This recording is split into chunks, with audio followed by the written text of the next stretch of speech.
Mummy બહુ ભૂખ લાગી, શું બનાવે છે? મુઠિયા બનાવ તારી માટે સ્પેશિયલ. અને આજે તો હું તને રેસીપી બતાવું ને તો તું મુઠિયાની રેસીપી શીખી પણ લે, બરાબર? અને દૂધીનાથી મુઠિયા બનાવ, દૂધી નાખીને. ઓહો. તો જો આ એક નાની દૂધી લીધી છે. હું છે ને તને ને તાર પપ્પાને થાય ને એટલી જ બનાવીશ, એટલે આ એક આટલી દૂધી લીધી છે. સારું. પહેલાં એને આપણે છોલી લેવાની, બરાબર?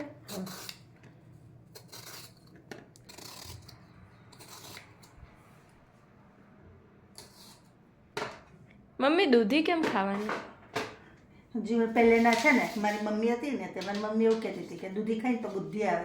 હું ના ખાઉં તો જ ખવડાવવા સારું એવી કરીને દૂધી ખવડાવતી હતી. હવે હું હોય તને એવું કરીને જ ખવડાવીશ કે દૂધી ખાઈને તો બુદ્ધિ આવે. એટલે તારે ભાઈ ખાવાની, બરાબર? તો આમાં આપણે હવે દૂધીને છીની લઈએ.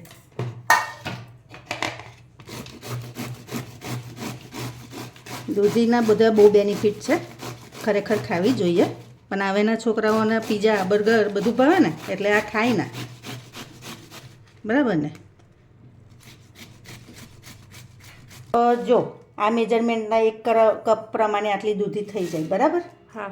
અને આપણે એ જ મેજરમેન્ટના કપ પ્રમાણે લોટ લેવાનો. આ જુવારનો લોટ છે. શેનો લોટ છે? જુવારનો. તો આપણે જુવારનો આવી રીતે 1 કપ ભરીને લેવાનો. અને એની જોડે હવે આપણે આ અડધો કપ બેસન લેવાનું, બરાબર? હા. હા, જો બેસન લીધો.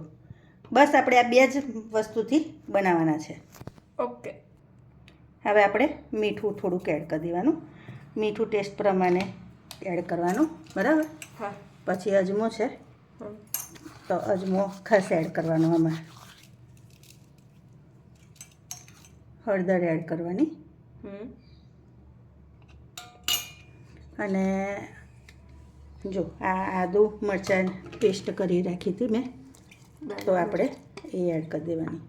સારું. હવે જો આ ચીલી ફ્લેક્સ લીધા છે એ પણ આપણે એડ કરીશું. હા. બરાબર?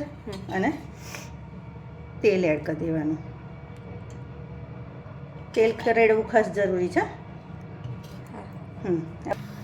બીજી સાઈડે આવી રીતે પાણી લઈ લેવાનું અને અંદર અડધો લીંબુનો ટુકડો નાખી દેવાનો અને એને ઢાંકીને ગરમ કરવા મૂકી દેવાનું, બરાબર? હા. હવે ખાવાનો સોડા એડ કરી દેવાનો થોડોક. આ દહીં છે.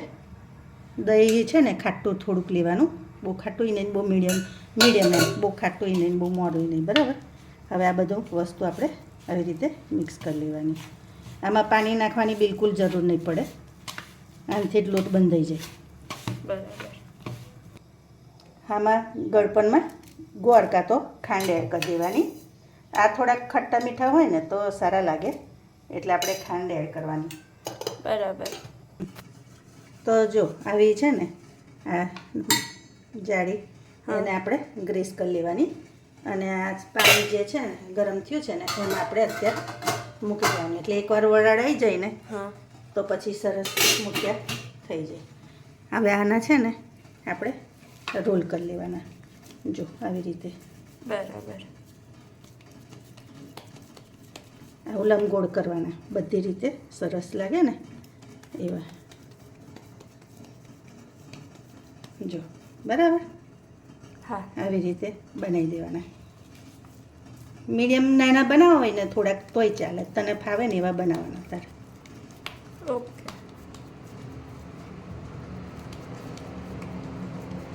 જો, બરાબર?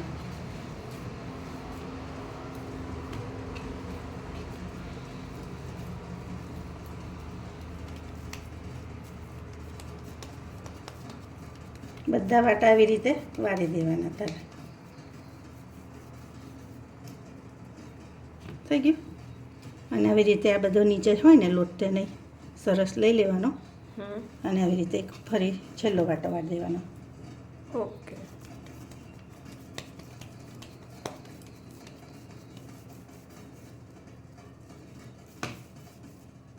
પછી આ પાણી ગરમ થઈ ગયું છે ને આપણે એમાં મૂકી દઈએ.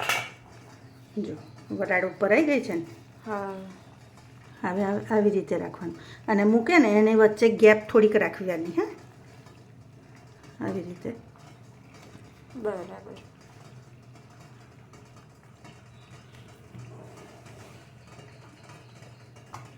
જો બરાબર. હા. હવે આને આપણે ઢાંકીને 15 મિનિટ થવા દઈએ, મીડિયમ તાપે થવા દેવાનું. તો હવે આપણે જોઈ લઈએ. તો જો સરસ થઈ ગયા લાગે છે, ટૂથપીક હોય સરસ આવે છે એટલે થઈ ગયા છે. હવે આપણે એને ઠંડા થવા દઈએ. તો જો આપણા વાટા ઠંડા થઈ ગયા છે, અને ઠંડા થઈને પછી લેવાનું. તો આવી રીતે નીચે ચોટે ના, નહીં તો છે ને ચોંટી જાય. બરાબર, તો એ ધ્યાન રાખવાનું. હવે આના આપણે આવી રીતે ટુકડા કરી લઈએ. તો આટલા આટલા ટુકડા કરવાના એના. જો કેટલા સોફ્ટ થયા જોઈએ. જો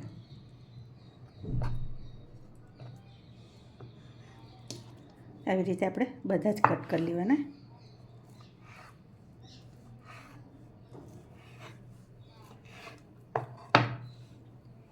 પછી જો બરાબર આવી રીતે. હવે આપણે આમાં સિંગ તેલ એડ કરી દેવાનું. બરાબર,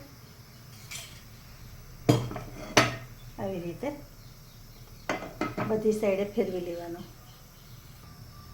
તો જો આપણે પહેલાં રાઈ એડ કરી દેવાની એની પર, હા, અને થોડી જીરું એડ કરી દેવાનું, બરાબર. અને હિંગ એડ કરી દેવાની. બરાબર, હા. અને આ તલ છે એ એડ કરી દઈશું. હા. અને હવે આ જે છે ને જો કેવા ઉડે, ફટાફટ મૂકી દઈશું આપણે અંદર.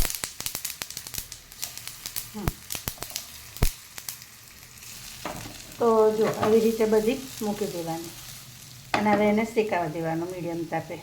બરાબર. હવે આપણે છે ને આની પર સંચળ થોડુંક થોડુંક એડ કરી દેવાનું,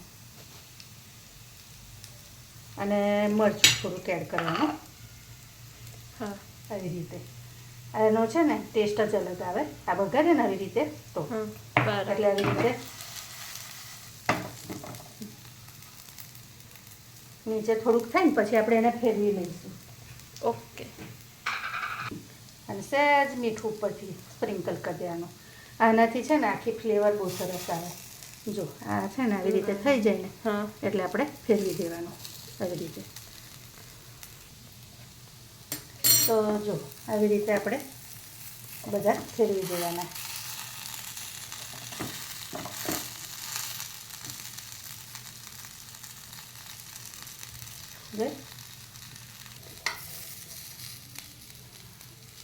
તો નીચેથી આવી રીતે સરસ થઈ જવા જોઈએ એકદમ. આવા થાય ને તો ક્રન્ચી ક્રન્ચી સરસ લાગે.